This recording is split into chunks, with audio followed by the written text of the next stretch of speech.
దశరథుడు ఓ పక్క సంతోషంగా ఉన్నాడట, ఇంకో పక్క భరత శత్రుఘ్నులు తన దగ్గర లేనందుకు బెంగ పెట్టుకున్నాడట. దశరథునికి నలుగురు కుమారులు సమానులేనట. ఒక్క 2 లైన్లు కిందకెళ్లేసరికి దశరథునికి తన కుమారుల్లో పెద్దవాడైన శ్రీరాముడు మిక్కిలి ప్రీతిపాత్రుడు అని రాయబడింది. రే ఎర్రికుక్కల్లారా, ఏంట్రా ఈ రాయడం? అక్కడే సమానం అంటారు, అక్కడే రాముడు ఎక్కువ అంటారు. కథ కూడా సరిగ్గా రాయడం రాదేంట్రా మీకు? ఇక్కడ రాముడిలో ఏమాత్రం కనిపించని రామలక్షణాలు రాస్తారు. రాముడు ఇతరుల్లో సుగుణాలే చూస్తాడట, కాని రాముడికి అందరి మీద అనుమానమే. రాముడు కోపమనే మాటే ఎరుగడట, కాని ముందు వెనక చూడకుండా కోప్పడిపోతుంటాడు.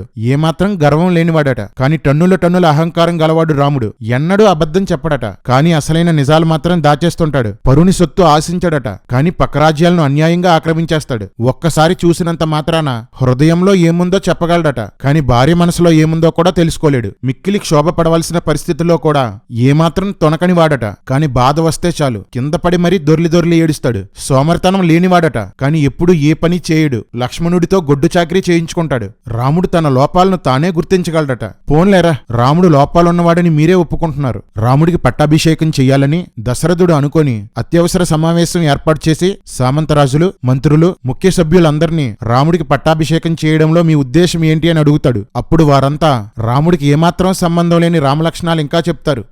న్యాయంగా చంపాల్సిన వాళ్ళనే చంపుతాడంట, కాని వాలితో సహా అనేక మందిని అన్యాయంగా చంపాడు. మొత్తానికి అందరూ రామ పట్టాభిషేకానికి అంగీకరిస్తారు. రేపే పట్టాభిషేకం ఏర్పాట్లు చెయ్యండి అని దశరథుడు అందరి ముందు ప్రకటించేస్తాడు. వెంటనే వశిష్ఠుని ఆదేశంతో పనులు ప్రారంభమైపోతాయి. అందరి ఇళ్లపైన జెండాలు పెట్టుకుంటారు. హర్ఘర్ తిరంగా ఇదే. దశరథుడిని సుగుణాలు గలవాడు అంటారు. రాముని పట్టాభిషేకం కోసం 353 మంది భార్యలకి చెప్పలేదు. ఇంటి దగ్గర భరతుడు శత్రుఘ్నులు లేరు. ఎలా నిర్ణయం తీసుకోవడం మంచి లక్షణమా? ఏం సుగుణాల్లో ఏంటో. రాముడికి విషయం చెప్పడానికి దశరథుడు రాముణ్ణి పిలిపిస్తాడు. ఇక్కడి నుండి రాముడి అసలు క్యారెక్టర్ బయటపడుతుంది. రాముడు వస్తుంటే అతని అందాన్ని చూస్తూ దశరథుడు అలాగే ఉండిపోయాడట. అచ్చుగుద్దినట్లు తనలాగే ఉన్న రాముణ్ణి చూసి మురిసిపోయాడట. రాముడికి దశరథుడు పోలిక ఎలా వస్తుందరా? వస్తే గిస్తే కౌశల్యని భర్తలా తాకిన బాపనోడు పోలిక రావాలి, లేదా కౌశల్య రాత్రంతా గుర్రం పక్కన పడుకున్నందుకు గుర్రం పోలిక రావాలి, లేదా అగ్నిలో నుండి వచ్చి పాయసం ఇచ్చిన వాడి పోలికైనా రావాలి. దశరథుడికేంటి సంబంధం? రాముని పుట్టుకలో ఇంతమంది ఉన్నందుకో ఏంటో రాముడు మనిషిలా పుట్టలేదు. మనుషులు తెల్లగా ఉంటారు లేదా నల్లగా ఉంటారు. రాముడు ముదురు నీలం రంగులో ఉంటాడు. మనుషుల కళ్ళు బ్లాక్ గా ఉంటాయి లేదా బ్రౌన్ గా ఉంటాయి, కానీ రాముడి కళ్ళు ఎర్రగా ఉంటాయి. పాపం అందరు పోలికలు కలిసిపోయి తేడాగా పుట్టేశాడు. జై శ్రీరామ్. రేపే నిన్ను రాజుగా పట్టాభిషేకం చేస్తానని చెప్పి రాజ్యపాలన గురించి కొన్ని సలహాలిచ్చి పంపేస్తాడు. రాజు అయిపోతున్న ఆనందంలో రాముడి హడావిడికి హద్దుల్లేవు. దశరథుడు మళ్లీ రథాన్ని పంపి రాముణ్ణి రమ్మంటాడు. మళ్లీ పిలిచేసరికి పట్టాభిషేకం ఆగిపోయిందేమో అనుకొని కంగారు పడిపోతాడు. రాజైపోదామని చాలా కోరికుంది రామా నీకు. దశరథుడు పట్టాభిషేకం కోసం మళ్లీ చెప్పి, భరతుడు వచ్చేలోపు నీకు పట్టాభిషేకం అయిపోవాలి. భరతుడు ఎంతో మంచివాడు, కానీ మనుషులు మారిపోతుంటారు కదా. రేపే నీకు పట్టాభిషేకం అని చెప్తాడు. తమ్ముడు లేకుండా పట్టాభిషేకం ఏంటి అని రాముడు అడగడు. పట్టాభిషేకం అయిపోతే చాలు. కౌసల్య, రాముడు, లక్ష్మణుడు ఆనందిస్తుంటారు. రాముడు లక్ష్మణుడితో, నాకు రాజ్యం వస్తే నీకు వచ్చినట్లే. నీకు కావలసినవి తిను, తాగు, రత్నాలు, ముత్యాలు ఏం కావాలంటే అవి తీసుకో అంటాడు. పట్టాభిషేకం అవ్వకుండానే వరాలిచ్చేస్తున్నారు రాములోరు. నువ్వు కారుణ్య రాముడివా, కంగారు రాముడివా? వశిష్ఠుని సలహా మేరకు సీతారాములు ఉపవాసం చేస్తున్నారు. రాముడు స్నేహితులతో ఆనందంగా గడుపుతూ వాళ్లతో పొగిడించుకుంటున్నాడు. దగ్గరుండి ఇంటికి డెకరేషన్ చేయిస్తాడు. చాలా ఆరాటంగా ఉంది భయ్యా నీకు. అయోధ్యంతా వేదమంత్రాల ఘోష. ఇళ్లకు అరటి చెట్లు తెచ్చి కట్టారు. రంగుల ముగ్గులు వేశారు.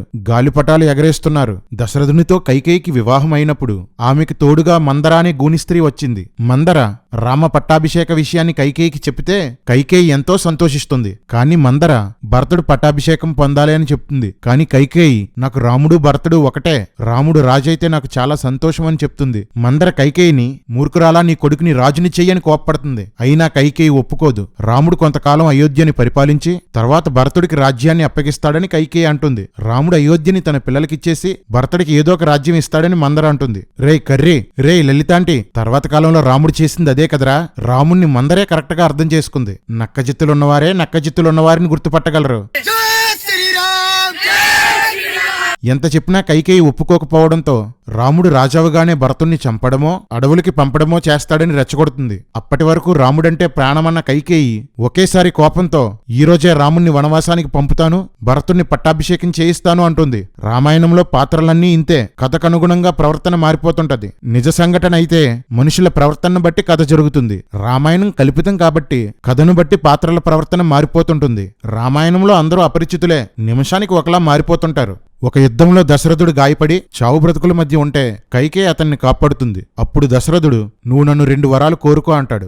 మందర ఆ విషయాన్ని కైకేయికి గుర్తు చేసి రాముణ్ణి 14 సంవత్సరాలు వనవాసానికి పంపమని మొదటి కోరికగాను, భరతుణ్ణి పట్టాభిషేకం చేయమని 2వ కోరికగాను అడగమని కైకేయికి సలహా ఇస్తుంది. ఆ సలహా విన్న కైకేయి ఆనందంతో మందరను పొగుడుతుంది. రే ఎర్రికుక్కలో, రే బురద పందులు, రండి మీ రామాయణం గొప్పతనం వినండి. కైకేయి మందరతో గూనివాళ్ళు సాధారణంగా అవయవ సౌష్ఠవం లేకుండా ఉంటారు, కానీ నువ్వు మాత్రం చూడముచ్చటగా ఉన్నావు. నీ స్తనములు బిగుతుగా ఉండి మెడ వరకు వ్యాపించి మిక్కిలి ఎత్తుగా ఉన్నాయి. రొమ్ముల క్రింద ఉన్న బొడ్డు నాజూగ్గా ఉంది. పొట్ట లోపలికి ఉండి నడుము సన్నగా ఉంది. నీ నడుము క్రింది భాగం అంటే నడుము నుండి తొడ వరకు గల భాగం నిండుగా ఉంది. అందమైన ముఖంతో, పరిపుష్టమైన పిక్కలు, అనువైన తొడలతో అద్భుతంగా ఉన్నావంటుంది. రే ఒక ఆడది ఇంకో ఆడదాన్ని ఇలా పొగుడుతుందా? ఏంట్రా ఇది రామాయణమా కామాయణమా? రామాయణం కావ్యం కాదురా, గేయం. గేయం అంటే పాట కాదురా, గేయం.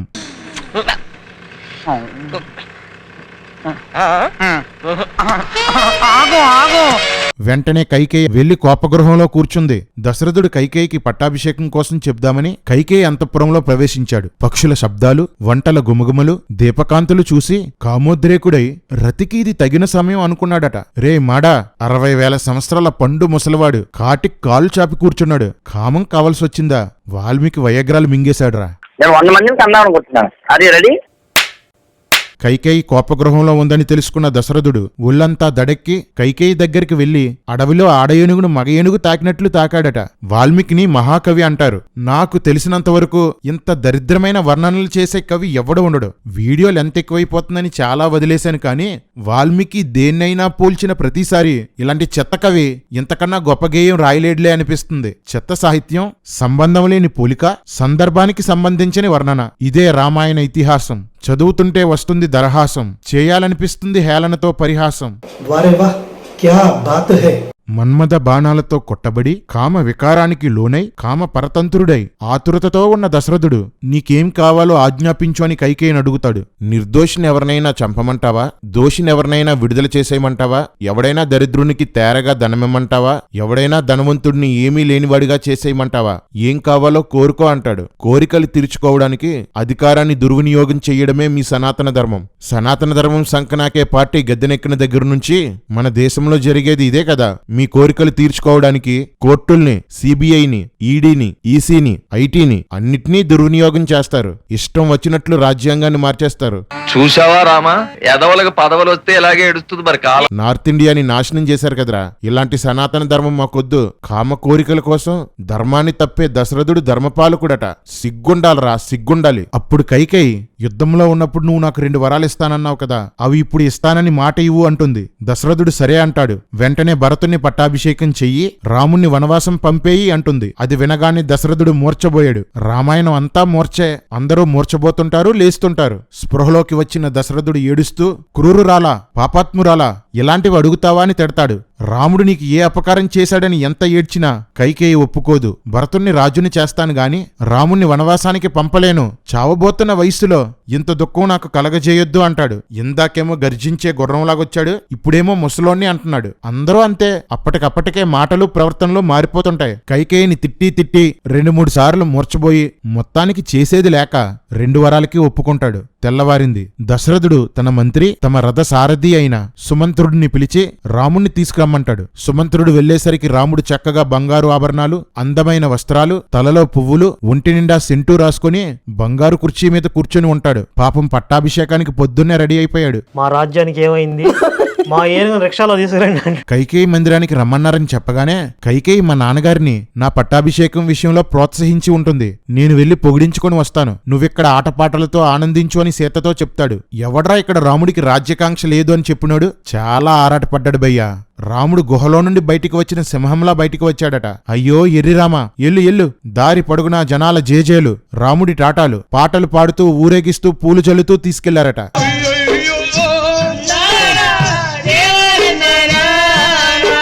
రాముడు దశరథుడికి కైకేయికి నమస్కారం చేశాడు. దశరథుడు ఏడుస్తుంటే తన మీద కోపంగా ఉన్నాడేమో అని రాముడు అనుకుంటాడు. నేనేం తప్పు చేశానా అని ఆలోచిస్తాడు. ఇందాక ఏం కూసర్రా? చూడ్డంతోనే ఎదుటివాళ్ళ హృదయంలో ఏముందో తెలిసిపోతుందా? కోప్పడ్డానికి ఏడవడానికి కూడా తేడా తెలుసుకోలేకపోయాడురా. హృదయాలు ఎరిగే రాముడు కాదు, ఎర్రి రాముడు. జై శ్రీరామ్. ఓణ్ణి కాదులే, నేను ఎర్రి రాముడంటి ఓణ్ణి కాదులే. ఏం జరిగిందని కైకేయిని అడుగుతాడు. నువ్వు మాటిస్తానంటే చెప్తాను అంటుంది. వెంటనే రాముడు మాట తప్పడు అంటాడు. 2 వరాల గురించి చెప్పి నువ్వు 14 సంవత్సరాలు వనవాసం వెళ్ళాలి, నీకు ఏ ఏ వస్తువులతో పట్టాభిషేకం చెయ్యాలనుకున్నారో వాటితో భరతునికి పట్టాభిషేకం చెయ్యాలి అని అడుగుతుంది. రే ఎర్రి కుక్కల్లారా, కర్రి నక్కల్లారా, రాముణ్ణి 2 చేయమంటే ఒకటే చేశాడ్రా. భరతుడికి పట్టాభిషేకం జరగలేదు. రాముడు 2 నాలుకల పాము లాంటివాడు, నక్కలా నాటకాలాడేవాడు. ఆ విషయం ముందు ముందు మీకే తెలుస్తుంది. భరతుడి పట్టాభిషేకం కూడా రాముడిచ్చిన మాటే. ఇది గుర్తుపెట్టుకో, తర్వాత మాట్లాడుకుందాం. అరిషడ్ వర్గాలను జయించిన రాముడు కైకేయి మాటలు విని కూడా ధైర్యంగా ఉన్నాడట. అరిషడ్ వర్గాలు అంటే కామం, కోపం, స్వార్థం, మోహం, మదం, మత్సరం. నిజానికి ఈ 6 పుష్కలంగా ఉన్నవాడే శ్రీరాముడు. ఈ లైన్ ఎలా ఉండాలంటే అరిషడ్ వర్గాలతో జయించబడిన శ్రీరాముడు. జై శ్రీరామ్. భరతుని కోసం నేను రాజ్యాన్నే కాదు, నా ప్రాణాన్ని, నా సంపదల్ని, చివరికి సీతను కూడా ఇచ్చేస్తాను అంటాడు. గొప్ప ధర్మం రా మీది. భార్యని జోదంలో పెట్టడం మీ ధర్మం, భార్యని తమ్ముడికి ఇచ్చేయడం మీ ధర్మం. ఇంక పెళ్లిళ్ళెందుకురా మీకు? అమ్మాయిల్ని తెచ్చుకొని ఒకరినొకడు మార్చుకోండిరా. ధర్మం అట ధర్మం. ఎందుకులే నీకు ఏసు బతుకు. రాముడు నాకు రాజ్యకాంక్ష లేదు అంటూ కౌసల్య దగ్గరికి వెళ్ళిపోయాడు. రామా, నిజంగా నీకు రాజ్యకాంక్ష లేదా? మరి తర్వాత కాండాల్లో అనేక చోట్ల త్రుటిలో రాజ్యం పోయింది, రాజ్యం పోయిందని నేను ఏడ్చిన ప్రతిసారి సీత నన్ను ఓదార్చేదని ఎందుకు చెప్పావు? రామా, ఎందుకీ డ్రామా? యోగి వలె ఏ దుఃఖం లేకుండా రాముడు ఉన్నాడని చెప్తూనే పెళ్లు బిగిస్తున్న దుఃఖాన్ని లోలోపలే అణుచుకున్నాడని రాయబడింది. అంటే లోలోపల ఏడుస్తూ పైకి బానే ఉన్నాడన్నమాట. అలాంటి వాడిని యోగి అనర్బయ్య, నటుడు అంటారు. मस्त शेड्स ఉన్నారా నీలా అబ్బో కమలాసన్. పట్టాభిషేకం తప్పిపోయిందని కౌసల్యకు చెప్పగానే మూర్ఛపోయి పడిపోయింది. స్పృహలోకి వచ్చి నువ్వు పట్టాభిషేకం చేసుకుంటే నాకు పెద్ద భార్య అధికారం దక్కుతుందని, సవతులపై అధికారం దొరుకుతుందని, నువ్వు పుట్టిన దగ్గర నుండి 17 సంవత్సరాలు ఎదురు చూశానని ఏడుస్తుంది. రాముడు రాజు అయితే తనకి అధికారం దక్కుతుందని కౌసల్య ప్లాన్ చేసుకుంది. అరే బొక్కల డాక్టర్, పట్టాభిషేకం సమయానికి రాముడి వయసు ఎంతరా? కొన్ని చోట్ల 25 సంవత్సరాలని రాయబడింది, ఇక్కడేమో 17 సంవత్సరాలనుంది. ఈ సొల్లు రామాయణాన్ని కవర్ చేసే సోది బ్యాచ్ జంధ్యం వేసుకోవడం అంటే 2వ జన్మని, ఇక్కడ రాముడు పుట్టిన దగ్గర నుండి 17 సంవత్సరాలంటే రాముడు ఉపనయనం నుండి లెక్కించుకోవాలని సోది కవరింగ్లు చేస్తుంటారు. నాన్న చాగంటి, అక్కడ జన్మించినప్పుడు అని ఉందా, 2వసారి జన్మించినప్పుడు అని ఉందా? అసలు రామాయణంలో రాముడికి ఉపనయనం చేసినట్లు ఎక్కడుంది? ఉపనయనం అనేది చాలా ఇంపార్టెంట్ కదా. ప్రతి విషయాన్ని లాగి లాగ్ చేసే రామాయణం ఉపనయనం కోసం ఎందుకు చెప్పలేదు? రాముడి వయసు విషయంలో రామాయణం తప్పు చెప్పింది. రామాయణం ఆది కావ్యం కాదు, అబద్ధాల కావ్యం. వయసు ఎంత? 24. లక్ష్మణుడు దశరథుడు కామ వికారానికి లోనై ఇలా అజ్ఞానపు పని చేశాడు అంటాడు. రేయ్ పిచ్చి పందుల్లారా, దశరథుడు కామంతో వెళ్ళాడని లక్ష్మణుడికి ఎవడరా చెప్పాడు? ఆ తర్వాత కౌసల్య, భరతుడు, రాజ్యంలో అందరూ ఇదే చెప్పుకుంటారు. ఎవర్రా వాళ్ళకి చెప్పారు? రే ఎర్రి కుక్కలో, రామాయణం కథరా. వాల్మీకి ఫ్లోలో అందరికీ తెలిసినట్టు రాసేశాడు. దశరథుడు ఎప్పుడూ నన్ను బాగా చూసుకోలేదని కౌసల్య అంటుంది. కాని పిల్లల కోసం వచ్చిన పాయసంలో సగం కౌసల్యకే ఇచ్చాడు. ఆమె పోషణ కోసం 1000 గ్రామాలు ఇచ్చేశాడు. లక్ష్మణుడు కోపంతో రాముడు చాలా నీతిమంతుడు, రాముడు చేసిన దోషం ఇది అని చెప్పిన వాడిని నేనింతవరకు చూడలేదు అంటాడు. లచ్చా, నేను చెప్తాను కదా. లక్ష్మణుడు రామునితో, అన్నా నువ్వు రాజవ్వు, ఎవడడ్డొచ్చినా నేను చంపుతాను, అయోధ్యను నిర్మానుషం చేస్తాను అంటాడు. లచ్చా, అయోధ్యలో అందర్నీ చంపేస్తే ఎవరిని పరిపాలిస్తారు నాన్నా? మన తండ్రి దుష్టుడైపోయాడు, అతన్ని చంపేద్దాం లేదా జైల్లో వేసేద్దాం అంటాడు. ఎవ్వడికి వాడి తేడానే, తండ్రితో సహా అందర్నీ లేపేస్తాడట. లచ్చా, అంత కోపం ఎందుకు మచ్చా? కౌసల్య రామునితో, నీ తమ్ముడు మాటలు విన్నావు కదా, ఇక నీ ఇష్టం అంటుంది. అంటే దశరథుడిని లేపేయడానికి కౌసల్యకి ఏ అభ్యంతరం లేదన్నమాట. ఎంత మంచి కుటుంబమో, బంగారు కుటుంబం. మీ ఇంట్లో అందరూ ఇలా వంకరగానే మాట్లాడతారా? తిన్నగా ఎవడో మాట్లాడనుకుంటా. కౌసల్య రామునితో వనవాసానికి వెళ్లొద్దని చెప్తుంటే రాముడు కౌసల్యతో, తండ్రి చెప్పిన మాటకై కండుడు అనేవాడు ఆవుని చంపాడు, తండ్రి మాటకై పరశురాముడు తన తల్లి తల నరికాడు, తండ్రి ఏం చెప్పినా పాటించడమే సనాతన ధర్మమని చెప్తాడు. రే పోరంబోకుల్లారా, సనాతనం అని సెకిలిస్తున్నారు కదరా, మీలో ఎంతమంది తల్లిదండ్రుల మాట వింటున్నారా? రే కర్రీ, యేసుక్రీస్తును నమ్ముకుంటే సనాతన ధర్మం పాటించకపోవడం కాదురా. తండ్రి మత్తులో చెప్పినా, మోహంతో చెప్పినా, మంచి చెప్పినా, చెడ్డ చెప్పినా గుడ్డిగా దాన్ని చెయ్యని వారందరూ సనాతన ధర్మాన్ని పాటించనట్లే. ఇప్పుడు చెప్పండ్రా, మీలో ఎంతమంది సనాతన ధర్మాన్ని పాటిస్తున్నారో? మీరే పాటించినప్పుడు మాకెందుకురా మీ సనాతన ధర్మం? ఈ దరిద్రం మనకు అక్కర్లేదు. కౌసల్య రాముడితో, నేను కూడా నీతో వస్తాను అంటే భర్త బ్రతికుండగా నువ్వు రాకూడదు, పతి సేవే సనాతన ధర్మం అని చెప్తాడు. రామా, భర్త దగ్గర భార్య ఉండి సేవ చెయ్యాలన్నావు కదా, మరి లక్ష్మణుని ఎందుకు భార్యకు దూరం చేశావు? భార్య బ్రతికుండగా ఆమెను వదిలేసి నీతో వనవాసానికి వచ్చిన లక్ష్మణుడు ముమ్మాటికి సనాతన ధర్మాన్ని సైడ్ కాలువలో వేసి తొక్కేసినట్లే కదా.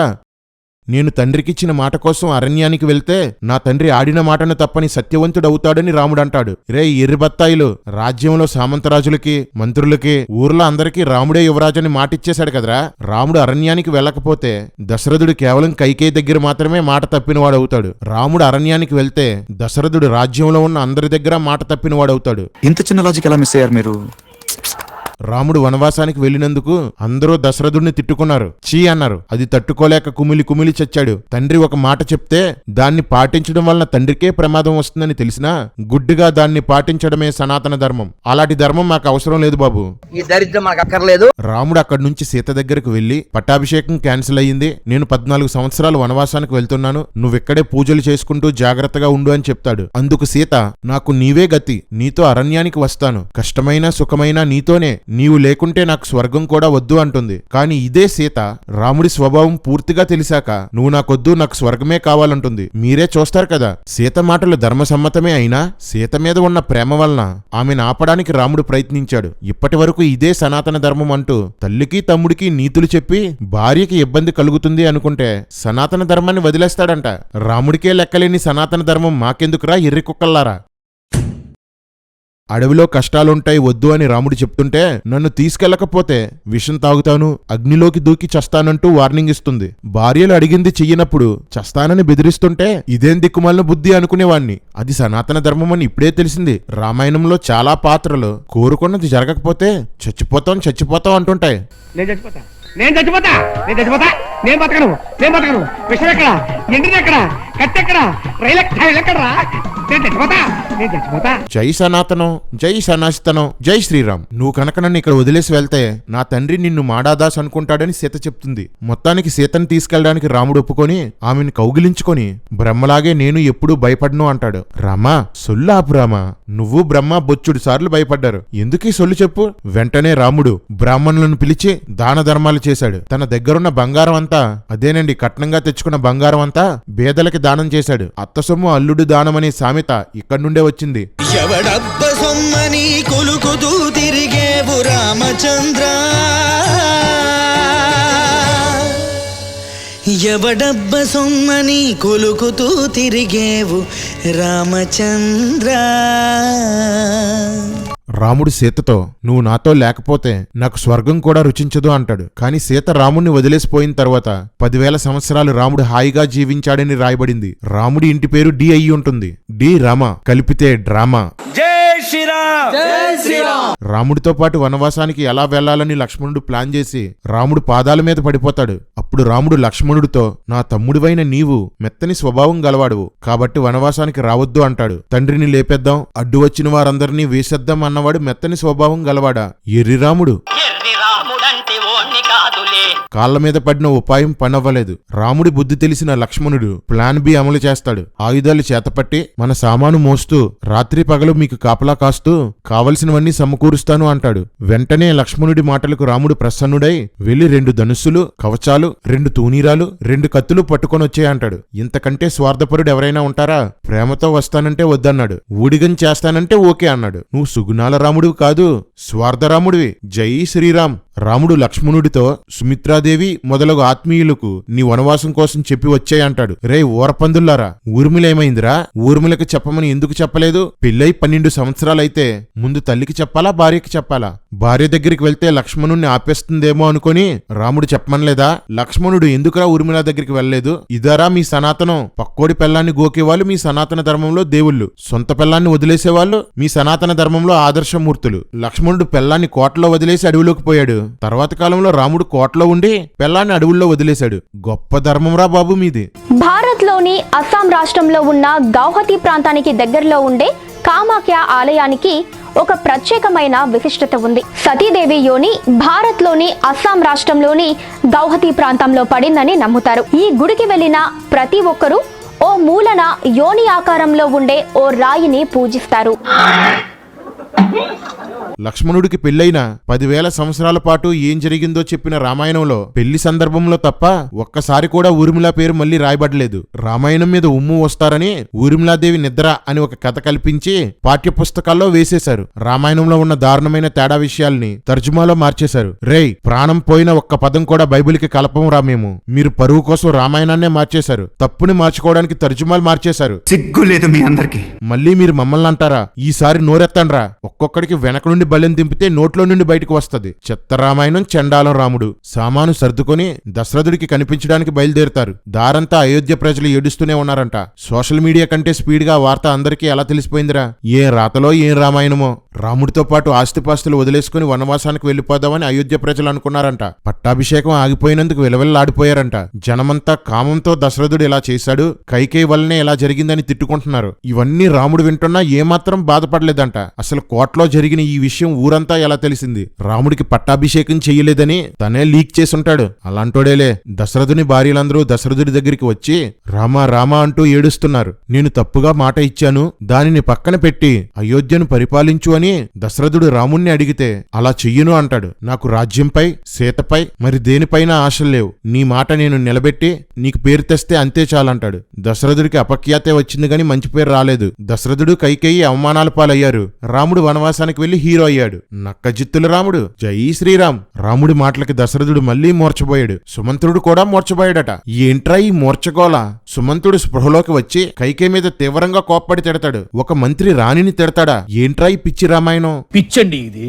రాముడితో పాటు ఆహారాన్ని, వస్తువుల్ని పంపమని దశరథుడు చెప్తాడు. కాని కైకేయి అందుకు ఒప్పుకోదు. కైకేయి సీతారామ లక్ష్మణులకి నారచీరలిస్తుంది. వారు వాటిని కట్టుకుంటారు. వశిష్ఠుడు వచ్చి సీత వనవాసం కోసం కైకేయి కోరుకోలేదు కాబట్టి ఆమెకు పట్టు వస్త్రాలు, బంగారు ఆభరణాలు ధరించాలని చెప్తాడు. కాని సీత తన భర్తతో సమానంగా నారచీరలే ధరించిందట. గాయ్స్, ఇది గుర్తుపెట్టుకోండి, తర్వాత దించేద్దాం. వెంటనే దశరథుడు కోశాధికారిని పిలిచి సీతకు 14 సంవత్సరాలు సరిపడే వస్త్రాలు, వస్తువులు, ఆభరణాలు కూర్చమని చెప్పగానే తెచ్చేస్తారు. సీత చక్కగా పరిపుష్టంగా ఉన్న తన అవయవాలకు పట్టుచీర, చిత్ర విచిత్రమైన ఆభరణాలు అలంకరించుకొనెను అని రాయబడింది. ఇందాకేం చూసాం? తన భర్తను బట్టి వీటి మీద ఆసక్తి లేకుండా ఉంది. ఇప్పుడు అన్ని ధరించేసింది. అందరూ ఇంతే. చెప్పేది నీతిగా ఉంటుంది, చేసేది రోతగా ఉంటుంది, పోల్చేది బూతులా ఉంటుంది. అదే రామాయణం. ఆ దరిద్రం మాకు అక్కర్లేదని చెప్తున్నా. 14 సంవత్సరాలకి సరిపడేవన్నీ రథం ఎక్కించేశారు. వీళ్ళు కూడా రథం ఎక్కేశారు. వనవాసానికి బయలుదేరారు. రథం వేగంగా వెళ్తుంది. నగరంలో స్త్రీలు, పురుషులు, బాలబాలికలు, వృద్ధులు అందరూ మిక్కిలి దుఃఖంతో మూర్చబోయారు. పట్టాభిషేకం చూడ్డానికి వచ్చిన వాళ్ళంతా మూర్చబోయారు. రాముడు ఏం పీకడనరా అందరూ మూర్చబోయారు? అరే ఏంట్రా ఇది? ఏంట్రా ఈ సొల్లు పురాణం? మొత్తం నగరంలో ఉన్న వాళ్ళంతా రథం వెనకాల పరిగెత్తారంట. రే కర్రీ, అందరూ మూర్చబోయారు కదా, ఈ పరిగెత్తేవారెవర్రా? నీ కిరాయి గోండాలా? మొత్తం స్క్రాప్ ఇక్కడే ఉందేంట్రా? అంతలో దశరథుడు బయటికి వచ్చి చూసి మళ్లీ మూర్చబోయాడు. రాముడు వెళ్లిపోతుంటే చూడలేక సూర్యుడు అస్తమించేశాడట. భార్యాభర్తలు కలుసుకోవడం మానేశారంట. పక్షులు అరవడం మానేశాయంట. ఆవులు పాలివ్వడం మానేశాయంట. నా వల్ల కాదురా, ఈ సొల్లు నేను భరించలేను బాబోయ్. రామచంద్ర ప్రభు. తొలికానుపులో కొడుకు పుట్టిన తల్లికి కూడా సంతోషం లేదంట. రే దిక్కుమాలిన ధర్మం మోస్తున్న కుక్కల్లారా, తొలికానుపులో ఆడపిల్ల పుడితే బాధపడాలా, మగబిడ్డ పుడితేనే ఆనందపడాలా? ఇదే కదరా నేర్పారు నా దేశానికి. కొన్ని కోట్ల మంది ఆడపిల్లల్ని కడుపులోనూ పురుట్లోనూ చంపించిందిరా మీ సన్నాసి ధర్మం. ఆడదాన్ని అణిచి అణిచి కామ వస్తువుగా మార్చారు కదరా. స్త్రీలను ఇంత హీనపరిచిన ఈ సన్నాసి ధర్మాన్ని డబ్బు కోసం కక్కుర్తిపడి స్త్రీలే ప్రచారం చేస్తున్నారు. ఛీ! మీ బతుకులు జడా.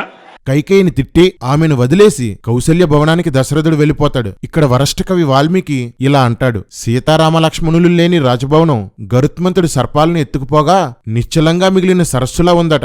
అన్నా, సరస్సులో పాములు లేకపోవడమే మంచిది కదా. అంతేరా ఈ వాల్మీకి. నెగిటివ్ ని పాజిటివ్ తో, పాజిటివ్ ని నెగిటివ్ తో పోలుస్తుంటాడు. దశరథుడు కౌసల్య దగ్గర ఏడుస్తూ కలవరిస్తూ కుమిలిపోతుంటే కౌసల్య మాత్రం దశరథుడిని సూటిపోటి మాటలతో నిందించి దుఃఖపరుస్తుంది. కైకేయి అంటే మోహంతోనే ఇలా చేశావని, నువ్వొక రాజువా అంటూ తిడుతుంది. దశరథుడు ఏడుస్తూ మూర్చబోతే లేపి మరీ తిడుతుంది. సనాతన భార్య అంటే ఏంటనుకుంటున్నారు? తమసీ నది దగ్గరకు వచ్చాక రథం అక్కడ ఆపారు. రాముడికి ఒక మంచం ఏర్పాటు చేస్తే సీతారాములు సీతారాములు గాఢంగా నిద్రపోయారు. లక్ష్మణుడు సుమంత్రుడు రాత్రంతా రాముడి గుణగణాల కోసం మాట్లాడుకున్నారంట. ఏమున్నాయిరా మాట్లాడుకోవడానికి, రాముణ్ణి పైకెత్తడానికి ఎన్ని పాటలో. ఉదయాన్నే లేచేసరికి రాముని కోసం వచ్చిన అనేక మంది ప్రజలు అక్కడున్న చెట్ల కింద నిద్రపోయి ఉన్నారంట. వాళ్ళకు తెలియకుండా రహస్యంగా బయలుదేరి రథంతో వేరే దారిలో వెళ్లిపోయారు. రాముడి జాడ తెలియక వెనక్కి వచ్చిన పురుషుల్ని రాముని తీసుకురాకుండా వచ్చినందుకు స్త్రీలు వారిని తిట్టి స్పృహ తప్పి పడిపోయారంట. వీరి రథం గోమతి, స్వందికా నదులు దాటుకుంటూ ముందుకు వెళ్ళింది. దారి పొడుగునా గ్రామాల్లోని వారు దశరథుడు కామంతో అజ్ఞానంగా ఇలా చేశాడని తిట్టుకుంటున్నారు. ఎప్పుడో ఇచ్చిన మాట వలన దశరథుడు ఇలా చేస్తే కామం వలన అని పబ్లిసిటీ చేసింది ఎవరో. ఈ త్రిబుల్-X వార్త గ్రామ గ్రామానికి ఎక్స్ప్రెస్ లో వెళ్ళిందా, ఆ గ్రామాలకి వార్త X లో వెళ్ళిందా, ఇన్స్టాలో వెళ్ళిందా? రథం కన్నా ముందు వెళ్లి ఎవర్రా ఊళ్ళో చెప్పింది? సొల్లు రాతలు, సొల్లు కథలు. రాముడికి గుహుడు అనే మిత్రుడు భక్తుడు ఉన్నాడు. అతడు ఒక రాజు. అతడు అడవిలోనికి రాముని కోసం విస్తారమైన ఆహార పదార్థాలు తెస్తే, నేను వనవాసంలో ఉన్నాను, ఇవేవీ తినను, గుర్రాలకు గడ్డి పెట్టండి చాలు అంటాడు. రాముడు వనవాసానికి సంబంధించిన ఏ నిబంధన పాటించడు. గుహుని ముందు మాత్రం మామూలు యాక్టింగ్ చెయ్యడు. రామా, నువ్వు అక్కడవే కదా వనవాసం, సీతకి లక్ష్మణుడికి ఆ ఆహారం పెట్టండి అని అన్నావా? లక్ష్మణుడు ఎలాగూ నీకు బానిసే, కనీసం సీతకైనా ఆహారం పెట్టండి అని అన్నావా? నువ్వు తినకపోతే ఎవ్వరూ తినకూడదనే స్వార్థం వాళ్ళను కూడా ఆ రాత్రి తిండి లేకుండా పడుకోబెట్టావు. స్వార్థ రాముడా. లక్ష్మణుడు సీతారాములు పడుకోవడానికి పాన్పు ఏర్పాటు చేసి రాముడి కాళ్ళు కడిగాడు. రాత్రంతా కాపలా, పగలంతా సేవ. లక్ష్మణుడు డ్యూటీ ఇదే. అరణ్య జీవనానికి అనుకూలంగా ఉండటం కోసం రామలక్ష్మణులు జడలు వేసుకున్నారు. సుమంత్రుడు అయోధ్యకు బయలుదేరాడు. గంగానది దాటడానికి గుహుడు ఏర్పాట్లు చేస్తాడు. రాముడు, లక్ష్మణ, సీతను పడవలోకి ఎక్కించు అంటాడు. ఏంటి, భార్యని పడవెక్కించే పని కూడా చేయడా రాముడు? పాన్పు తయారు చేసుకోడు, చేతులు కడుక్కోడు, కాళ్ళు కడుక్కోడు, భార్యని పడవెక్కించడు, ఏ పని చేయుడు. అన్నీ లక్ష్మణుడే చేయాలి. ఒరే కర్రే, మీ ఓడు పొద్దున్నే కడుక్కుంటాడా, లక్ష్మణుడే కడుగుతాడా? రామా, సోమరులకు నువ్వొక ప్రేరణ. సోమరిపోతైన నీకు ప్రజలు చేస్తున్నారు భజన. పైన సిగరెట్ ప్యాకెట్ తీసుకురా, లైటర్ తీసుకురా. యాష్ డ్రైవర్ తెస్తాడు రా. భారతరత్న వీడికి బద్దకరత్న బిరుదు ఇవ్వాలి.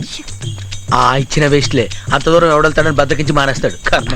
నావ ఎక్కి గంగానది దాటుతుండగా సీత గంగకు రకరకాల మొక్కులు మొక్కుతుంది. నేలకు మొక్కులు మొక్కే అజ్ఞానాన్ని నా దేశానికి నేర్పింది రామాయణమే. గంగ దక్షిణ తీరాన దిగి రాముడు లక్ష్మణుడితో ఇలా అంటాడు. లక్ష్మణ, ఇది జనసంచారం లేని అడవి. ముందు నువ్వు నడువు, నీ వెనక సీత నడుస్తుంది. ఆమె వెనక నేనుండి మీ ఇద్దరినీ కాపాడతానంటాడు. అడవిలో కాపాడేవాడు ముందుండాలా, వెనకుండాలా? ముళ్ళు, తుప్పలు, పాములు, మృగాలు ముందున్నవాడికి ఎదురవుతాయా, వెనకున్నవాడికా? నేను వెనకుండి మిమ్మల్ని కాపాడుతానని సొల్లు కబుర్లు చెప్తావా? రామా, నువ్వు మోసం కూడా అందంగా చేస్తావు. జై శ్రీరామ్. బరువైన సామాన్లు, బట్టలు నెత్తి మీద పెట్టుకుని ఆయుధాలు భుజాలకు తగిలించుకుని లక్ష్మణుడు వెళ్తుంటే అతనితో రాముడు, మన తండ్రి గురించి ఆలోచిస్తుంటే అన్నింటికంటే కామమే గొప్పదనిపిస్తుంది. తాను చెప్పిన మాటను వినే కొడుకుని ఎంత మూర్ఖుడైనా వదులుకుంటాడా? సకల భాగ్యాలు గల కోసల దేశాన్ని భార్యతో కూడి భరతుడు సుఖంగా అనుభవించబోతున్నాడు. అతని భాగ్యం ఎంత గొప్పదో. రాజు ఎలాగో ముసలివాడైపోయాడు. ఇక తానే తిరుగులేని రాజు. కామంతో నిండినవాడు మన తండ్రిలాగే బాధలు పడ్డం తప్పదు అంటాడు. ఇది రాముడి అసలు స్వభావం. రాజ్యం పోయినందుకు కుల్లి కుల్లి ఏడుస్తున్నాడు. తండ్రిని మూర్ఖుడని, కామతంత్రుడని తిడుతున్నాడు. ఇది అతను చేసుకున్న కర్మ అంటున్నాడు. తండ్రి ముందు మాత్రం నాకు ఏ ఆశలు లేవని సొల్లు కబుర్లు చెప్తాడు. రామా, కనబడవు గాని గొప్ప నటుడువే. ఎన్టీఆర్ని చూశాను, ఏఎన్ఆర్ని చూశాను, అమితాబ్ని చూశాను, కమల్ని చూశాను, కానీ నీలాంటి నటుడిని చూడలేదురా. గాయ్స్, భరతుడి విషయంలో ఒక అద్భుతమైన ట్విస్ట్ ఉంది, త్వరలో చూస్తారు. లక్ష్మణ, నేను నిజంగా కోపగిస్తే అయోధ్యను ఒక్కడనే ఆక్రమించుకోగలను. ధర్మం కాదని స్వర్గం వెళ్లకుండా పోతానని ఆగిపోయాను అంటాడు. వీరు ఎప్పుడూ వెళ్ళని ప్రయాగ క్షేత్రానికి దట్టమైన అడవి గుండా భారీ సామానుతో వెళ్తుంటే దారిలో కనిపించే గ్రామస్తులు సత్కారాలు చేశారంట. రే, సొల్లు కాకపోతే వీళ్ళు వనవాసంలో ఉన్నారని వాళ్ళకెవరు చెప్పారా? సొల్లు రాతలో మీరుని. దారిలో భరద్వాజ మహర్షి ఆశ్రమం కనిపిస్తే అక్కడికి వెళ్తారు. రాముడు భరద్వాజునికి జరిగిన విషయం చెప్తాడు. భరద్వాజుడు, ఎంతో కాలం నుండి నీ రాక కోసం ఎదురు చూస్తున్నాను అంటాడు. రాముడు ఎవరి దగ్గరికి వెళ్ళినా సరే వాళ్ళు ఇదే డైలాగ్ చెప్తుంటారు. రాముని హైలైట్ చేయాలి కదా మరి. రాముడు మహర్షితో, మేము నివసించడానికి అనుకూలమైన చోటు ఏదైనా చూపించమని అడిగితే చిత్రకూటం అనే ప్రాంతానికి వెళ్ళమని చెప్తాడు. అక్కడి నుండి యమునా నది తీరానికి వచ్చి వెదురు కర్రలతో పెద్ద తెప్పను చేసి వస్త్రాభరణాలు, వస్తువులు తెప్పపై ఎక్కించి నది దాటారు. చిత్రకూటానికి చేరి అక్కడ వాల్మీకి ఆశ్రమానికి వెళ్తారు. రే జడ్డిగల్లరా, ఏంట్రా ఇది? వాల్మీకి నారదుడు, బ్రహ్మ రాముని కోసం చెప్తుంటే ఏమీ తెలియనట్లు విన్నాడు. ఇప్పుడు రాముడు సీతలను ముందే కలిసినట్లు కథలో రాసేసుకున్నాడు. ముందుకు వెళ్తే దశరథుడు నేను స్నేహితులమని కూడా చెప్తాడు. వాల్మీకి రాముడు ముందే తెలిస్తే ఒక మంచివాడు, వీరుడు, ధీరుడు ఎవరున్నారని నారదుణ్ణి ఎందుకు అడిగాడు? వాల్మీకి రాముడి మీద అంత మంచి అభిప్రాయం లేదన్నమాట. వాల్మీకి ఆశ్రమం పక్కనే రాముడు ఒక కుటీరం కట్టమని లక్ష్మణుడితో చెప్తాడు. లక్ష్మణుడు కష్టపడి కుటీరాన్ని కడతాడు. మరి రాముడేం చేశాడు అనుకుంటున్నారా? ఆ కుటీరాన్ని చూసి ఎంతో సంతోషించాడు. రాముడు చిన్న పని కూడా చెయ్యడు, కానీ సొల్లు చెప్పమంటే మాత్రం మాటలు కోటలు పేటలు దాటించేస్తాడు. రాముడు లక్ష్మణుడితో ఒక కృష్ణ జింకను చంపి తీసుకొనిరా వాస్తు పూజ చేద్దాం అంటాడు. లక్ష్మణుడు జింకను చంపి తెచ్చి హోమంలో బాగా ఉడికించి రాముడికిస్తే దాన్ని పూజలో సమర్పించి స్నానం చేస్తాడు. మోసానికి కామానికి నిలువెత్తు స్వరూపమైన మతోన్మాద బేపనోళ్ళు ఇక్కడ జింకను దుంపాని తర్జుమా చేశారు. రే సిగ్గులేని ఉన్మాద బేపనోళ్ళారా, ఉన్మాద బాపనోళ్ళు మాత్రమే తిడుతున్నాను. రే సిగ్గులేని ఉన్మాద బేపనోళ్ళారా, మీ గ్రంథం మీద మీకు గౌరవం లేదు కాబట్టే తర్జుమాలో అనేక విషయాలు మార్చేశారు. మీరే గౌరవించని ఈ చెత్త పుస్తకాన్ని మేమెందుకు గౌరవించాలరా? రాముడు వాస్తు పూజ చేసి అందులోకి ప్రవేశించి హాయిగా గడుపుతున్నారు. రాముడికి కూడా వాస్తు అంటే భయమే అన్నమాట.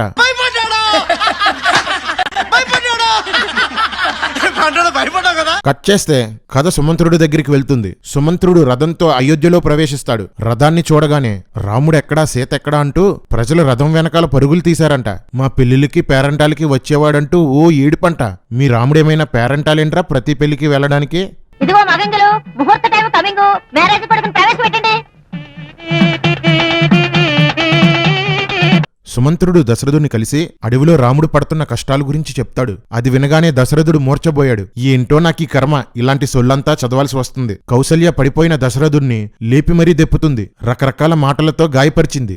రాముడు లేకపోవడం వల్ల అయోధ్య ఏమైపోయిందో సుమంత్రుడు చెప్పిన అద్భుతమైన సొల్లుని గుండె రాయి చేసుకుని వినండి. నగరం శోకంలో ఉంది. రాముని విరహ వేదనకి సరస్సుల్లో గుంటల్లో ఉన్న నీరు వేడెక్కింది. వనాల్లో ఆకులు ఎండిపోయాయి. అడవి జంతువులు వేట మానేశాయి. పక్షులు కూయడం మానేశాయి. త్రాగునీరు కలుషితం అయిపోయింది. చేపలు ఏ పని చెయ్యకుండా అలానే ఉండిపోయాయి. పువ్వులు వాసనివ్వడం మానేశాయి. ఏనుగులు గుర్రాలు కూడా ఏడ్చాయంట. గుర్రాలు ఏడ్చాయంటే నమ్మొచ్చు, రాముడికి డాడీలు కదా. ఈ ఏనుగులు ఎందుకు ఏడ్చాయంటావు? ఈ సొల్లంతా విన్నాక దశరథుడు ఎంతో పశ్చాత్తాపంతో ఏడుస్తూ మంచం మీద పడిపోయాడు. కౌసల్య మంచం దగ్గరికి వెళ్లి మరీ దశరథుడిని దెప్పి తిడుతుంది. అలా దశరథుడిని 5 పేజీలు నాన్ స్టాప్ గా తిడుతుంది. దశరథుడు ఏడుస్తూ వణుకుతూ చేతులెత్తి దండం పెట్టి నన్నింక బాధ పెట్టొద్దు అని బతిమాలినా కౌసల్య వదలదు. దశరథుడు పశ్చాత్తాపంతో ఏడ్చి ఏడ్చి రాత్రంతా రామా రామా అని కలవరిస్తూ మధ్యరాత్రిలో చచ్చిపోతాడు. దశరథుడిని చంపింది కైకేయి కాదు, కౌసల్యే. కౌసల్య కైకేయి కంటే పెద్ద విలన్. రాజు చనిపోయిన విషయం తెలియక ఉదయమే రాజుని పొగడటానికి భజన బ్యాచ్ వచ్చింది. వాళ్ళ శబ్దానికి పక్షులు లేచి కూసాయంట. మరి సుమంత్రుడేంట్రా పక్షులు కూయడం మానేసాయని రాశాడు? మీలాగే మీ రామాయణంలో కూడా అందరూ సొల్లుగాలేనేరా? భార్యలంతా ఏడుపు. రాత్రంతా వేపుకొని తిని భర్తను చంపేసి మహానటి అయిన కౌసల్య నేను సతీ సహగమనం చేస్తానని కన్నీళ్లు పెట్టుకుంది. సతీ సహగమనం చేయవలసిందిగా ఇక్కడ ఉన్నటువంటి మాల్ సింగ్ యొక్క కుటుంబ సభ్యులు కావచ్చు, అదే విధంగా బాబు లాల్ అనబడేటటువంటి ఒక పూజారి కావచ్చు, అక్కడ రూప్ కన్వర్కి చెప్పడం జరిగింది. రే ఎవడ్రా ఇక్కడ హిందూ గ్రంథాల్లో సతీ సహగమనం లేదన్నవాడు? రామాయణంలో బొచ్చుడు సారులుంది. భర్తను బాధ పెట్టి చంపడము సనాతన ధర్మమే. భర్త చచ్చిపోతే అతనితో పాటు చావడము సనాతన ధర్మమే. జై సనాతనం, జై శ్రీరామ్.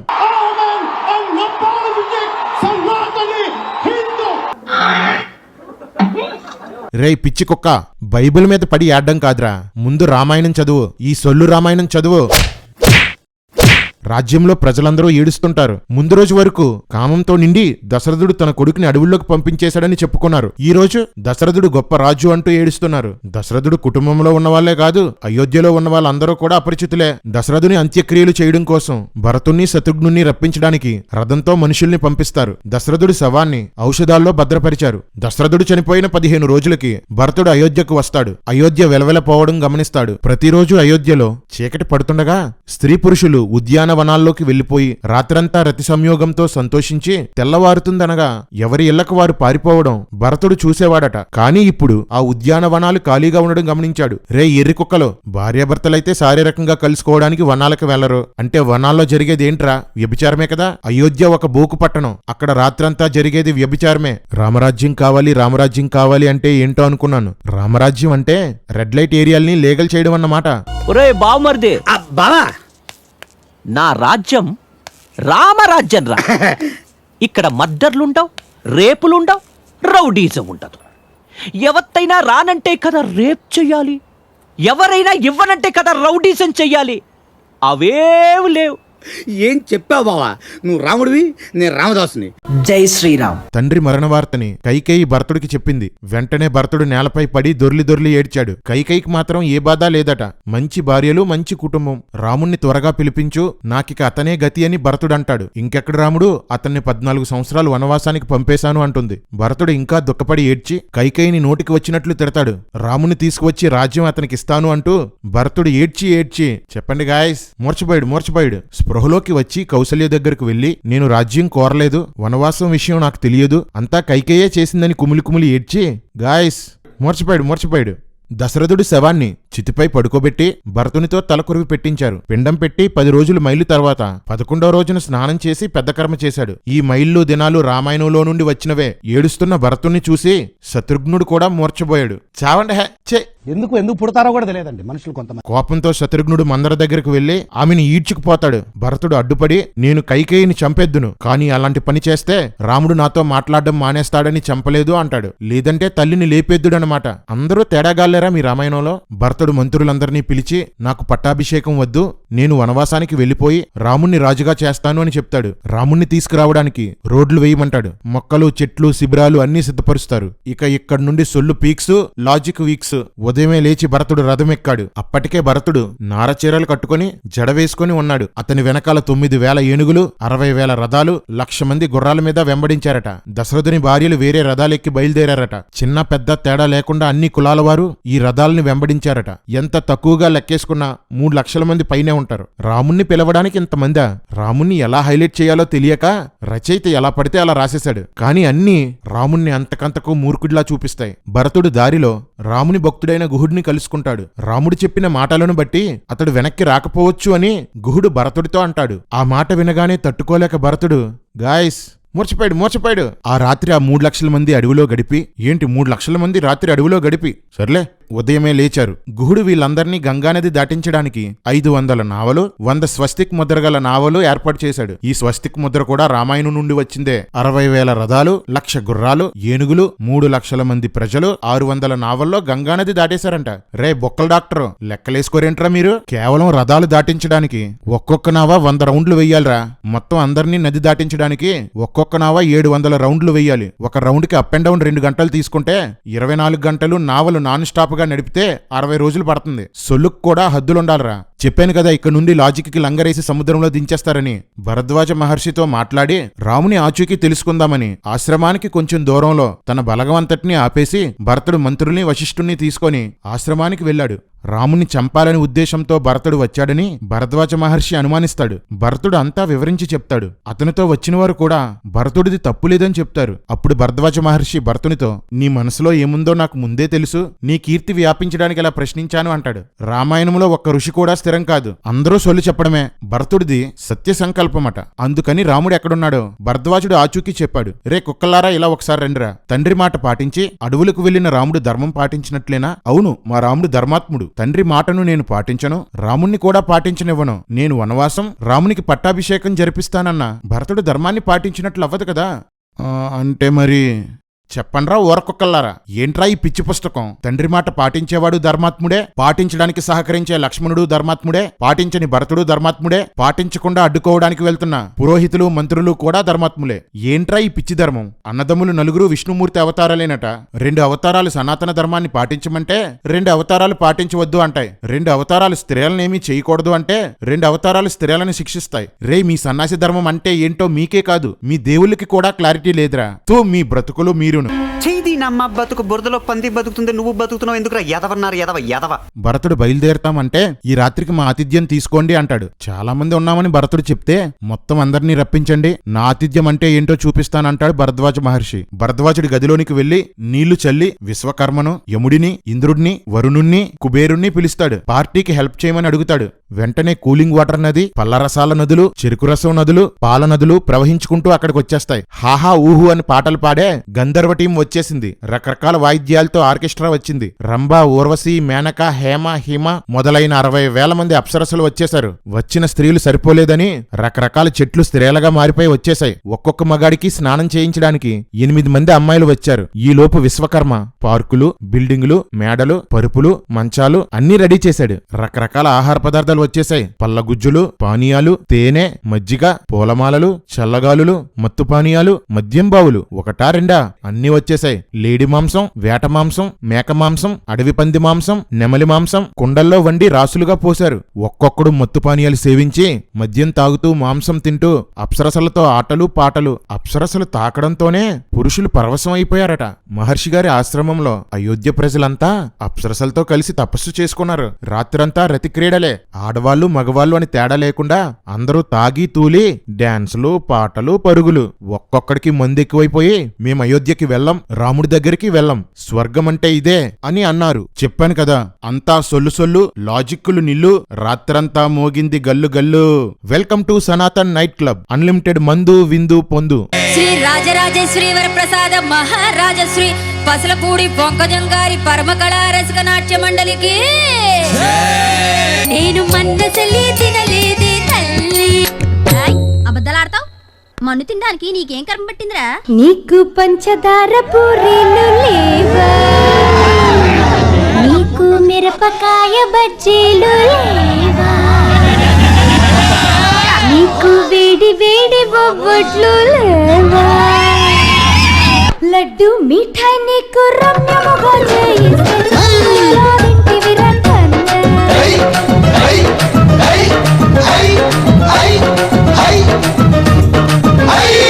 రంగు జాంగిరి నీకు రమ్యముగా చేయిస్తే మన్నేలా తింటివి రకన్న.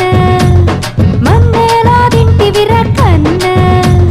పాల ముంజులు నీకు పర్వముగా చేయిస్తే మన్నేలా తింటివి రకన్న. మన్నేలా తింటివి రకన్న.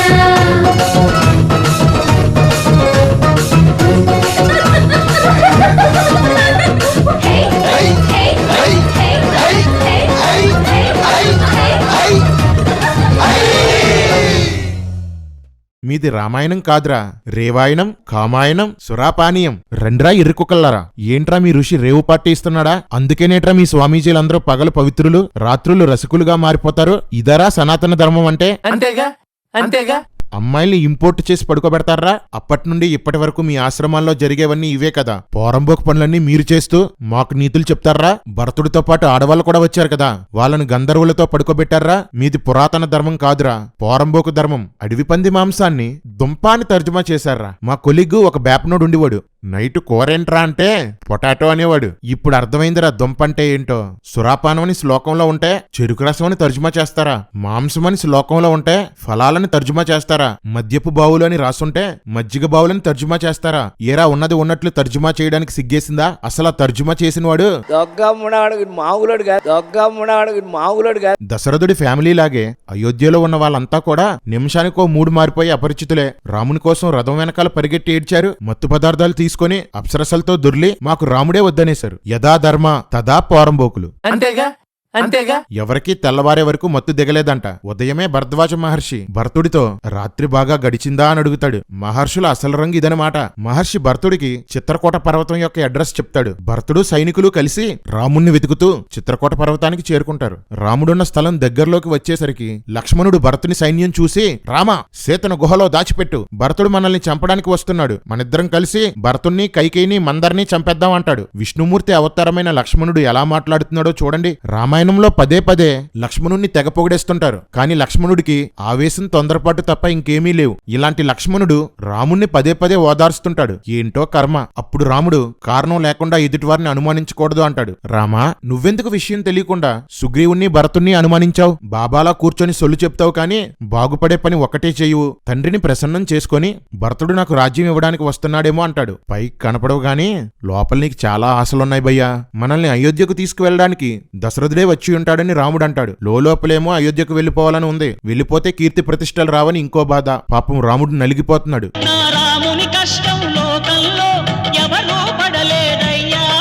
మొత్తానికి భరతుడు పర్ణశాలకు వెళ్ళాడు. భరతుడి కంటే ముందు దొడ్డిదారిలో రాముడు, సీత, లక్ష్మణుడు పర్ణశాలలోకి వెళ్లిపోయి ప్రశాంతంగా కూర్చొని ఉన్నారు. అక్కడ రాముడికి ఎలివేషన్ ఉంటుందండి. సముద్ర జలముల వరకు వ్యాపించి ఉన్న సమస్త భూమండలానికి ప్రభువైన రాముడు అని రాశారు. అప్పటికి రాముడు అయోధ్యకు కూడా రాజు కాదురా.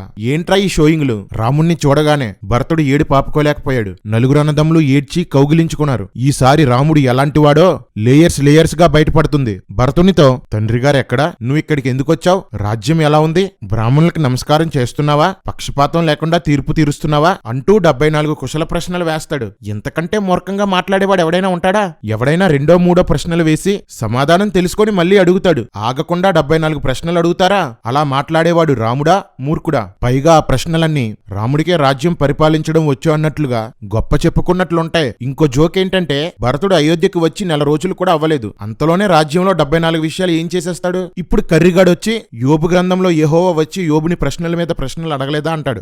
కర్రీ, దేవుడు మనిషిని నిలదీస్తూ ప్రశ్నించడం, మనిషిని కుశల ప్రశ్నలు అడగడం రెండూ ఒకటేనారా? మనిషికి దేవుడికి తేడా తెలియకే కదరా మీ ధర్మం మనుషులను దేవుళ్ళను చేసింది, దేవుళ్లను వ్యభిచారులు చేసింది. మనుషులు చేసిన దేవుళ్ళారా, పాపాలను ఉండ్రాళ్ళుగా చేసి మోసాలను జిల్లేళ్లుగా పోసి ఇలవేలుపుగా ఊరేగించారు. ఈ మహానుభావులు ప్రజల కళ్ళకే గంతలు కట్టారు. రాముడు ఎప్పుడు ఆపుతాడా అని చూసి గ్యాప్ దొరకగానే, నాకు పట్టాభిషేకం అవ్వలేదు, నీ మీద బెంగతో తండ్రి గారు చనిపోయారు అని చెప్తాడు. ఆ మాట వినగానే రాముడు గాయస్ మూర్చపోయాడు. జై శ్రీ మూర్ఛ రామాయణ మహా. రాముడు కోలుకొని తండ్రి కోసం విలపించి పిండం పెట్టి స్నానాలు చేసి రామలక్ష్మణులు ఆశ్రమంలోనికి వచ్చారు. అంతలో వారి తల్లులు లోపలికి వచ్చి రాముని అవతారాన్ని చూసి గొల్లుమని ఏడ్చారు. లక్ష్మణుడు కూడా వనవాసంలోనే ఉన్నాడు కదరా, అతన్ని చూసి ఎందుకు ఏడలేదు? నిజానికి సేవలన్నీ చేసేది అతనే కదరా. రాముడికి డబ్బా కొట్టడానికి రాసిన సొల్లు పురాణం రైది. రాముడు తల్లులను చూసి వాళ్ళ పాదాలకు నమస్కారం చేస్తుంటే తల్లులు రాముడి వీపుపై నిమురుతూ అక్కడున్న ధూళి తుడిచారంట. ఎర్రికుక్కలో ఇప్పుడే కదరా స్నానం చేసి వచ్చాడు, ధూళి ఎక్కడి నుండి వచ్చిందిరా? సొల్లు రాతలో సొల్లు పుస్తకము. భరతుడు రాముణ్ణి అయోధ్యకు రమ్మని చేతులెత్తి కాళ్ళు మొక్కి చాలాసేపు బ్రతిమాలుతాడు. నాకు తండ్రి ఆజ్ఞే ముఖ్యమని. రాముడు రానంటాడు. నీ బదులు నేను వనవాసంలో ఉంటాను, నా బదులు నువ్వు అయోధ్యకు రాజుగా ఉండు అని భరతుడు రాముణ్ణి ఎంత వేడుకున్నా రాముడు మాత్రం ఒప్పుకోడు. నువ్వు కూడా తండ్రి ఆజ్ఞ పాటించు అని చెప్తాడు. ఎర్రిగొడ్లు, ఇప్పుడు రాముడు చెప్పింది సరిగ్గా వినండ్రా. ధీరుడైన పురుషుడెవడో విలపించకూడదు, ఏడవకూడదు అంటాడు. తర్వాతి కాండాల్లో ప్రతిదానికి రాముడు ఏడవడం, విలవిలా విలపించడం చూస్తారు. అంటే రామాయణం ప్రకారం రాముడు ధీరుడు కాదు. ధర్మబుద్ధి దయాళుడైనవాడు, స్వర్గానికి వెళ్లాలనుకున్నవాడు, పెద్దల ఆజ్ఞలు పాటించాలని రాముడు అంటాడు. కాని భరతుడు దశరథుని ఆజ్ఞ పాటించలేదు, తాను పట్టాభిషిక్తుడు అవ్వలేదు. అంటే రామాయణం ప్రకారం భరతుడు ధర్మాన్ని పాటించలేదు. అంటే స్వర్గం నుండి అవతారంగా వచ్చిన భరతుడు స్వర్గానికి వెళ్లే అర్హతను కోల్పోయాడన్నమాట. ఫ్యామిలీ మొత్తం ఆడామగాని తేడా లేకుండా ధర్మం తప్పి బ్రతుకుతున్నారన్నమాట. ఇదండి రామాయణం. వినండి ఈ సొల్లు పురాణం. వినుడు రామాయణ గాథ వినుడి మనసారా. తల్లి ఎంత దుష్టురాలైనా తల్లిని చంపడం ధర్మం కాదని భరతుడు అంటాడు. కాని దశావతారాల్లో ఒకటిగా చెప్పుకునే పరశురాముడు గండ్రగొడ్డలితో తల్లి తలనరికి చంపేశాడు. ఎవడ్రా ఇంతకీ మీ ధర్మంలో ధర్మాత్ముడు? ఇది ధర్మమని బోధించే బాబాల దగ్గర నుంచి ఈ ధర్మాన్ని పాటించకపోతే చంపుతామనే మతోన్మాదుల వరకు అందరూ ధర్మం తప్పిన వాళ్లేరా. మొత్తం స్క్రాప్ ఇక్కడే ఉందేంట్రా? ఇక్కడ భరతుడు రాముడికి లేని రామలక్షణాలు చెప్తాడు. రాముడు దుఃఖానికి కృంగిపోడట, సొల్లు. సంతోషానికి పొంగిపోడట, మళ్ళీ సొల్లు. రాముడు దేనికి పరితపించడట, సొల్లు ప్రో. ఎట్టి బాధలకు చెలించడట, సొల్లు మ్యాక్స్. ఇందాక నేను చెప్పాను కదా పట్టాభిషేకంలో ఒక విషయం చెప్తానని, జాగ్రత్తగా వినండి. రండి బాబు రండి, ఇప్పుడేం జరిగిందో మీరే చూడండి. చిత్రకోట థియేటర్లో డ్రామా రాముడు. ఎర్రి ఎద్దులు, బురదలో పందులు, వినండి. రాముడు భరతునితో దశరథుడు కైకేయిని వివాహం చేసుకునే సమయంలో కైకేయికి పుట్టిన వాడికే రాజ్యాధికారం ఇస్తాను అని కైకేయి తండ్రికి మాట ఇచ్చాడు అని చెప్తాడు. ఈ ఒక్క మాటతో దశరథుని కుటుంబమంతా ధర్మ విరుద్ధమైనదని తేలిపోతుంది. మావగారికి మాటిచ్చి కూడా కైకేయి కొడుకైన భరతుడికి పట్టాభిషేకం చేయకుండా రాముడికి పట్టాభిషేకం చెయ్యాలనుకున్న దశరథుడు ధర్మం తప్పాడు. దశరథుడు కైకేయి తండ్రికి మాట ఇచ్చిన విషయం రాముడికే తెలిసిందంటే కౌసల్యకు కూడా తెలిసే ఉంటుంది. రాత్రి పగలు కలిసి పడుకునే లక్ష్మణుడికి తెలిసే ఉంటుంది. భర్త ఇచ్చిన మాటకు వ్యతిరేకంగా రాముడు రాజవ్వాలని కోరుకున్న కౌసల్య కూడా ధర్మం తప్పింది. దశరథుడు రాముడు పుట్టకముందే మాటిచ్చాడు కాబట్టి న్యాయంగా సింహాసనం మీద కూర్చోవలసింది భరతుడే. అలాంటిది రాముడికి పట్టాభిషేకం చేయడానికి భరతున్నే చంపేద్దామనుకున్న లక్ష్మణుడు కూడా ధర్మం తప్పినవాడే. రాముణ్ణి తీసుకురండ్రా. రామా, దశరథుడు మాట ఇచ్చిన విషయం తెలిసి కూడా రేపే నీకు పట్టాభిషేకమని దశరథుడు నీతో చెప్తే భరతుణ్ణి కదా రాజుని చెయ్యాలని చెప్పడం మానేసి ముత్తైదులా మంగళ స్నానం చేసి రెడీ అయిపోతావా? రాజ్యం తీసుకుందామని నక్క వినయం నటించావు. మధ్యలో కైకేయి అడ్డుపడడంతో తండ్రి మాట తొక్క అంటూ కబుర్లు చెప్పావు. నువ్వు దశరథ రాముడివి కాదు, దొంగ రాముడివి, దగారాముడివి. దశరథుడు కైకేయికి ఆమె తండ్రికి మాట ఇచ్చాడని విషయం తెలిసి కూడా తండ్రి మాటని పాటించని భరతుడు కూడా ధర్మం తప్పినవాడే. రే ఎర్రికర్రి, ఇంకెవరా నీ రామాయణంలో ధర్మం పాటించినవాడు? దొంగన కొడుకులండి, దొంగన ఎవరిని నమ్మడానికి వీల్లేదు, ఎవరిని నమ్మడానికి వీల్లేదు. నువ్వెళ్లి పట్టాభిషేకం చేసుకుంటేనే దశరథుడు సత్యవంతుడు అవుతాడని భరతునితో రాముడు చెప్పాడు. వశిష్ఠుడు రాముని వంశావళి చెప్తూ అయోధ్యని నువ్వే పరిపాలించని రాముడితో చెప్తాడు. అయినా రాముడు ఒప్పుకోకపోవడంతో భరతుడు నిరాహార దీక్షకి కూర్చుంటాడు. అప్పుడు అంతరిక్షంలో అదృశ్యులుగా ఉన్న ఋషీశ్వరులు, రాజర్షులు భరతునికి ప్రత్యక్షమై రాముడు వనవాసంలో ఉంటేనే ఒక గొప్ప కార్యం జరుగుతుందని చెప్తారు. రే ఏంట్రా ఈ సొల్లు? ఉన్న సొల్లుగాలతోనే చేస్తుంటే వీళ్ళెవర్రా మధ్యలో? ఇక భరతుడికి చేసేది లేక రాముడు వనవాసం చేయడానికి ఒప్పుకుంటాడు. ఇక దశరథుడు కైకేయికి ఇచ్చిన మాటల్లో మిగిలినది భరతుని పట్టాభిషేకం. కైకేయి కూడా రాముడి దగ్గర భరతుణ్ణి పట్టాభిషేకం చేయించాలని మాట తీసుకుంది. భరతుడు పట్టాభిషేకం చేసుకుంటేనే రాముడు మాట తప్పని వాడవుతాడు, తండ్రిని మాట తప్పని వానిగా చేస్తాడు. భరతుడు రాముడితో నువ్వు వనవాసం చెయ్యి, నేను నీ బంగారు చెప్పులు తీసుకొచ్చాను, వాటిని తొడుక్కొని వెంటనే తీసి ఇస్తే వాటిని సింహాసనంపై పెట్టి వాటికి పట్టాభిషేకం చేస్తాను అంటాడు. రాముడు నిజంగానే గొప్ప వంశంలో పుడితే ధర్మాత్ముడైతే అలా కుదరదు, నువ్వే రాజుగా పట్టాభిషేకం చేసుకో, కావాలంటే వనవాసం తర్వాత నేను రాజుగా పరిపాలిస్తాను అనాలి. కాని రాముడు ఒక్కసారంటే ఒక్కసారి కూడా అది తప్పని కాని అలా చేయకూడదని కాని నిన్నటిదాకా తండ్రి కూర్చున్న సింహాసనం మీద నా చెప్పులు పెడతావా అని కాని ఇంత రాజ్యానికి చెప్పుల్ని రాజుగా చేస్తావా అని కాని ఒక్క మాట అనలేదు. వెంటనే భరతుణ్ణి కౌగిలించుకొని తన చెప్పులు ఇచ్చేస్తాడు. ఇంకేం తండ్రి మాట నెరవేర్చాడ్రా మీ రాముడు? ఇంకేం రాజ్యాన్ని త్యాగం చేశాడ్రా? మా రాముడు తండ్రి కోసం వనాలకు వెళ్ళాడు, సీత కోసం యుద్ధాలు చేశాడని చెప్తారేంట్రా? మీ రాముడు మాట తప్పిన మోసగాడు, రాజ్యాధికారం లాక్కున్న దొంగ. శృతి నాదే, రివాల్వర్ నాదే. కాదు కాదు, వనవాసము నాదే, పట్టాభిషేకం నాదే. ధర్మం తప్పిన భరతుడు నెత్తిమీద చెప్పులు పెట్టుకుని రథంలో కూర్చొని భరద్వాజ మహర్షి ఆశ్రమానికి, అదేనండి రేవు పట్టి చేశాడు కదా, అక్కడికి వెళ్తాడు. భరద్వాజుడితో వశిష్ఠుడు రాముడి దగ్గరికి వెళ్లి నీ చెప్పులు భరతునికిస్తే వాటికి పట్టాభిషేకం చేస్తాడు, నువ్వు వచ్చిన తర్వాత రాజ్యాన్ని పరిపాలిద్దుగాని అని అడిగి రాముని చెప్పులు తీసుకుని నాకిచ్చాడు అని చెప్తాడు. రే వాల్మీకి మందేసి రాశాడా ఏంట్రా? అక్కడేమో భరతుడు అడిగాడని రాశాడు, ఇక్కడేమో వశిష్ఠుడు అడిగాడని రాశాడు. రే మీరు రామాయణాన్ని మార్చేస్తుంటారు కదా, ఏం చూసుకో లేదా? ఇది కూడా మార్చేయండిరా. రామాయణాన్ని మార్చేసి ధర్మాన్ని కాపాడుకోండ్రా పోరంబోకుల్లారా. అవునరా మాడా, ఈ 2 రోజులు ఆ 3 లక్షల మంది ఏం తిన్నారా? అవును, రామాయణంలో లాజిక్లు ఉండవు కదా. వెంటనే భరద్వాజ మహర్షి భరతునితో నీవు ధర్మాన్ని ఎరిగి బాగుగా ధర్మాన్ని పాటించిన ధర్మాత్మునివి అని పొగుడుతాడు. రే పోరంబోకుల్లారా, ఏంట్రా ఈ తిక్క రామాయణం? తండ్రి మాటని జరగనివ్వకుండా చెప్పులతో పాలన చేస్తానన్నవాడు ధర్మాత్ముడా? అందరూ వినండి, సనాతన ధర్మం అంటే స్త్రీలను గౌరవించడం కాదు, తండ్రి మాట వినడము కాదు. రాముడు ఏం చేస్తే అదే సనాతన ధర్మం. సింపుల్ గా చెప్పాలంటే రాముడి సంకనాకడమే సనాతన ధర్మం. జై శ్రీరామ్. భరతుడు అయోధ్యకు వెళ్లి చెప్పులను సింహాసనం మీద కూర్చోబెట్టి పట్టాభిషేకం చేసి పూజ చేస్తూ గొడుగు వేస్తూ చెప్పులకు గాలి విసురుతూ వచ్చిన కానుకలను చెప్పులకు సమర్పించేవాడు. ఏ పని ఉన్నా సలహాలు కావాలన్నా చెప్పులను అడిగేవాడట. రే ఇక్కడ ఎవడ్రా ఎర్రోడు? చెప్పులను సలహా అడగడమేంట్రా? భరతుడు ఎర్రోడా? అయోధ్య మంత్రులు ఎర్రోల్లా? కోసల రాజ్యంలో ప్రజలు ఎర్రోల్లా? మా ఊర్లో అప్పలమ్మ కొట్లో ఉంటాయి పప్పలో, మా ఊర్లో అప్పలమ్మ కొట్లో ఉంటాయి పప్పలో, రామాయణం నిండా ఉంటారు ఎర్రిపప్పలో. జై సనాతన్, జై శ్రీరామ్. వనవాసం ఎలా పాటించాలో తెలిసిన రాముడు తన తల్లితో నేను మనుషులకు దూరంగా వనాల్లోకి వెళ్లి మాంసం విసర్జించి కేవలం శాకాహారమే తిని 14 సంవత్సరాలు బ్రతుకుతాను అంటాడు. వనవాస ప్రారంభంలో గుహుడు రాముడి కోసం రకరకాల పదార్థాలను వండి తెస్తే ఈ 14 సంవత్సరాలు నేను ఓన్లీ వెజిటేరియన్ అంటాడు. ఎందుకంటే వనవాసంలో మాంసం తినకూడదు, తింటే అది వనవాసం కాదు. కానీ రాముడు వనవాసం ప్రారంభించిన వెంటనే మాంసం తినడం ప్రారంభించేశాడు. బంధువుల దృష్టిలో, స్నేహితుల దృష్టిలో మాంసాహారం మానేసినట్లు షోయింగ్. అరణ్యంలో మాత్రం 3 లొట్లేసుకొని అన్ని రకాల మాంసాలు తినేశారు. రామా, నువ్వు నవ్వుల రాముడివి కాదు, నాటకాల రాముడివి. ఘోరం ఏంటంటే రాముడు వనవాసం చేస్తున్నందుకు రాముడి మీద ప్రేమతో భరతుడు నందిగ్రామంలో ఉండిపోయి 14 సంవత్సరాలు మాంసాహారం మానేసి బక్క చిక్కిపోయాడు. రాముడు మాత్రం రోజూ మాంసం తిని తిని బలిసిపోయాడు. రాముడు ఎంత మోసగాడో చూడండి. తండ్రితో వనవాసానికి వెళ్తున్నానని మాట ఇచ్చి మీట్ పార్టీకి వెళ్ళాడు. తండ్రికిచ్చిన మాట తప్పాడు, తల్లితో అబద్ధాలు చెప్పాడు, తమ్ముణ్ణి మోసం చేశాడు, తన చెప్పుల్ని సింహాసనం ఎక్కించుకున్నాడు. రామ, నీ పేరు తెలుగులో కంటే ఇంగ్లీష్లోనే సరిగ్గా సరిపోతుంది. అన్నా, రాముడి పేరు ఇంగ్లీష్లో ఏంటి? రా అంటే కమ్, 3 అంటే 3, రాముడు అంటే కంత్రి. అందుకేరా కంత్రి సినిమా తీయాలని డైరెక్టర్ అనుకొని ఆ పేరుకు తగిన హీరో ఎవరా అని రాముడి పేరున్న హీరోని పెట్టుకున్నాడు. జై శ్రీరామ్.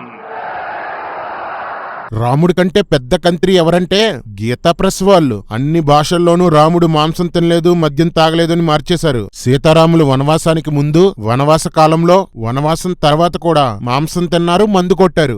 రాముడు మాంసం తిన్నాడా లేదా అనేది నా పాయింట్ కాదు. ఎందుకంటే మనుస్మృతి ప్రకారం బ్రాహ్మణులు కూడా మాంసం తినొచ్చు. రాముడు తింటే నాకు అభ్యంతరం ఏముంటుంది? కానీ బ్రాహ్మణులైనా క్షత్రియులైనా యజ్ఞం కోసం బలిచ్చిన జంతువు యొక్క మాంసం మాత్రమే తినాలి. గురువులకి ఇవ్వగా మిగిలిన మాంసం మాత్రమే తినాలి. వినోదం కోసం కాని మాంసం కోసం గాని జంతువును వేటాడి తింటే అది హింస, అధర్మం. ఆ జంతువును వేటాడినవాడు, దాని మాంసాన్ని తీసుకున్నవాడు, దాన్ని వండినవాడు, వడ్డించినవాడు కూడా నరకానికి పోతాడు. రామలక్ష్మణులు మాంసం కోసం జంతువులను చంపారు. ఎక్కువ సార్లు రాముడే ఆ మాంసాన్ని కోసేవాడు, సీత వండేది, లక్ష్మణుడు వడ్డించేవాడు, రాముడు సీతకి తినిపించేవాడు. కాబట్టి ముగ్గురు సనాతన ధర్మాన్ని మీరారు. అంటే వాళ్ళు ముగ్గురు ఇప్పుడు నరకంలో ఉన్నారన్నమాట. ఒరై పిచ్చి కుక్కల్లారా, వెర్రి పందుల్లారా, జై శ్రీరామ్ జై శ్రీరామ్ అని మీరు జై జైలు కొడుతున్న రాముడే మీ సనాతన ధర్మాన్ని లెక్క చేయలేదురా.